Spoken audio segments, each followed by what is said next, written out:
Now over there on the right, you are going to see an animal that looks like it is wearing zebra pants. That animal is called an okapi, and it is not related to the zebra at all. Its close relative is actually the giraffe, and we know this because of its long tongue and skull structure. Now, on either side of the truck, you're going to see some grayish colored antelope, and they are called greater kudu. They are the second largest antelope in the entire world. And the females do not have horns, while the males do. So these are all female. Now we are coming up to a watering hole, and this is usually a good place to find some animals. They can hold their breath for about 8 minutes before they have to come up for air. And when they're under the water, they kind of look like they're swimming, but they prefer not to swim. They would rather just trot along the bottom of the waterbed. There are quite a few over here on the left. This tree is called the baobab tree, also nicknamed the upside down tree. It goes leafless for about 9 months out of the year, which is why it looks like its roots are in the air. Now, over there on the right, you're going to see two different types of animals in this tall grass over here. One of them is the springbok. It's a very, very, very tiny antelope. You can kind of barely see them. But springbok can jump about 6 feet up in the air and about 13 feet in front of them. And you'll also see some animals over there. They have little white rings around their bums. Those are waterbuck. Waterbuck have an oily secretion that makes them waterproof, and it also makes them kind of smelly, so predators aren't really huge fans of that. Now, there are also some giraffe over there. Those giraffe are Maasai giraffe. And Maasai giraffe have more of a messy pattern as opposed to the reticulated giraffe.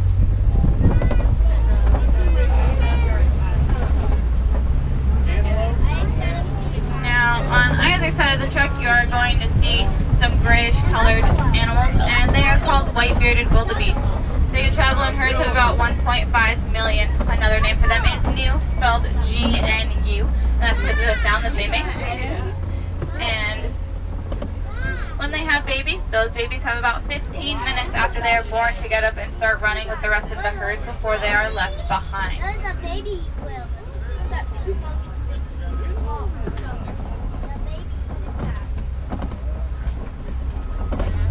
Now over here, they are going to be on your left. There are some animals with some very, very large horns. They are called Ankole cattle. Another name for them is Watusi cattle. And those horns are made of a honeycomb-like structure on the inside that makes them fairly lightweight, and it also helps to regulate their body temperature.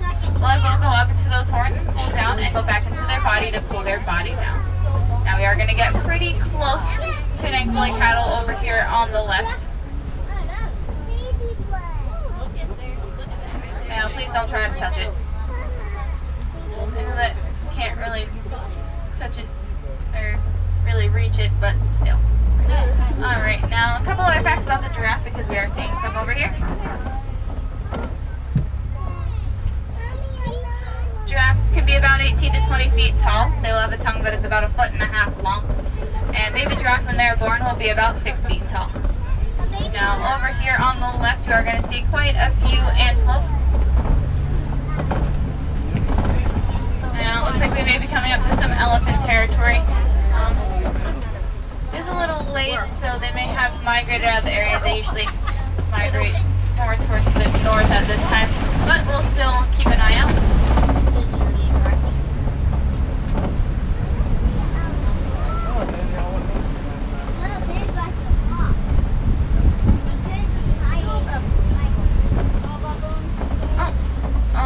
Let's see if we can see it again. So I didn't stop soon enough for it. But there is an elephant over here. It's going to be maybe a little hard to see. It is right there. I don't know if everyone can see it. There on the right.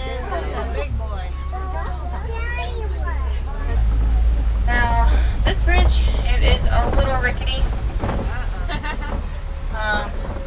I haven't had any problems with it, but I've also never heard those noises before, so just cross your fingers.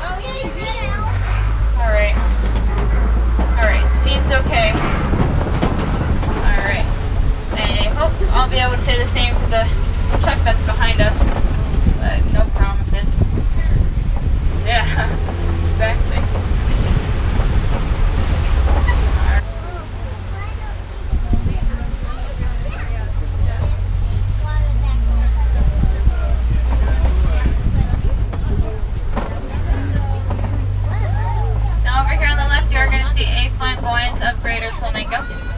Flamboyant is the group name for flamingo. Greater is the breed. Greater flamingo are the tallest breed. They can be about 5 feet tall, and they get their light pink color from their diet, which is mostly brine shrimp.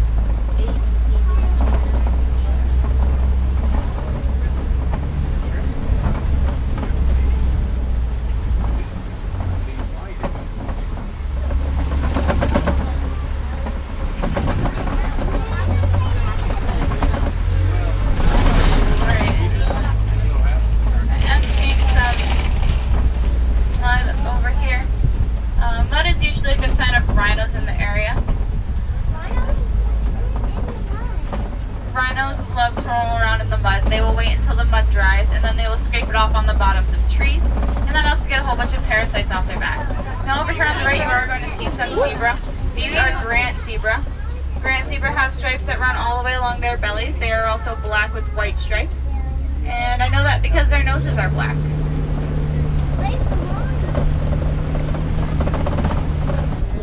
Now, there are 2 dark brown antelope over there. Those are called Bontebok.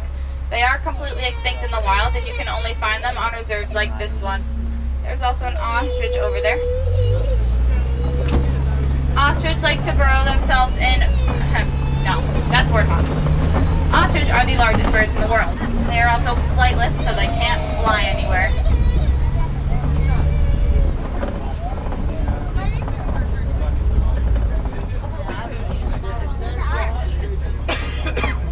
Those over there on the right under the tree are ostrich eggs.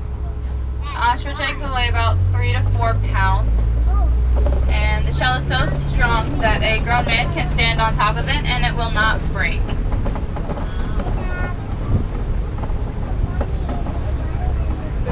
When did you fight? An ostrich or that chicken? That monster chicken on Facebook? Yeah, that was the big chicken. I think the chicken is We are going to be headed into a part of the reserve called Magadi Glen.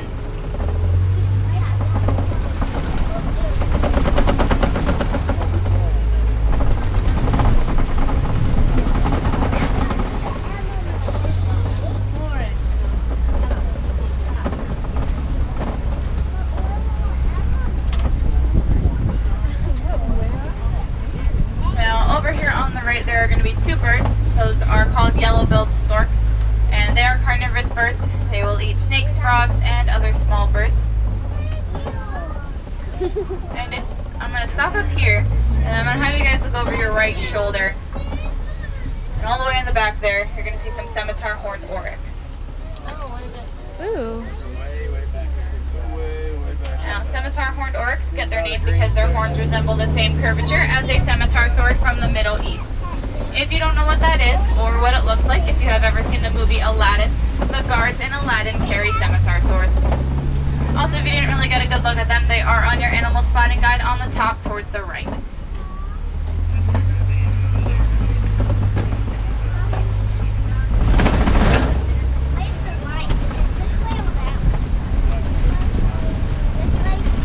Alright, now, unfortunately, we are coming to the end of our journey today. So, if you want to help out any of the animals you have seen, you can do something as simple as recycling. Recycle bottles and especially paper. A lot of the animals rely on trees for protection, so the more paper you recycle, the less trees are cut down, and the more protected those animals are. Now, if you want to see any more animals, or maybe some of the same animals you have seen today, you do have a couple of options. One of those options is to come on another safari. No 2 safaris are ever the same, so you don't know what you're going to see next. Especially on a nighttime safari. Sometimes the animals that are nocturnal, like the lions, may be a bit more active at night than they were during the day. No guarantees, but they may be up and walking around. You never know. You can also head on over to the Gorilla Falls walking trail. You can see animals like gorillas, meerkats, and even some naked mole rats.